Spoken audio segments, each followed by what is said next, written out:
នេះកម្លាំងសមត្ថកិច្ចលោកកំពុងតែប្រើប្រាស់បាទដើម្បីកាត់បន្ថយនៅហានិភ័យក៏ដូចជាគ្រោះថ្នាក់លោកកំពុងតែធ្វើការជញ្ជូននៅធុងហ្គាសបាទចេញពីទីតាំងអណ្ដាតភ្លើងដែលកំពុងតែឆាបឆេះនៅក្នុងការ៉ាសបាទការ៉ាសស្តុកហ្គាសនេះផ្ទាល់តែម្ដងប្រិមិត្តបាទឥឡូវសមត្ថកិច្ចលោកកំពុងតែធ្វើការជញ្ជូនតែម្ដង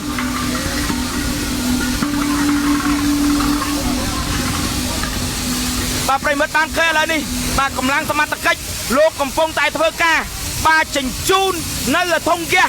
ចេញពីទីតាំងនៃអណ្ដាតភ្លើងដែលកំពុងតែឆាបឆេះក្នុងការ៉ាសស្តុកធុងហ្គាសនេះផ្ទាល់តែម្ដងប្រិមិត្តបាទដើម្បីកាត់បន្ថយនៅហានិភ័យប្រិមិត្តបាទ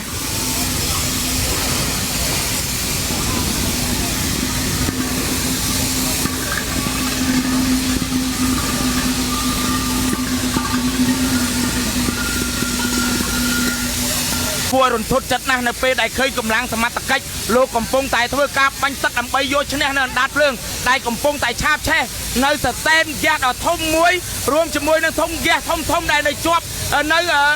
ទីតាំងកន្លែងកើតហេតុក្នុង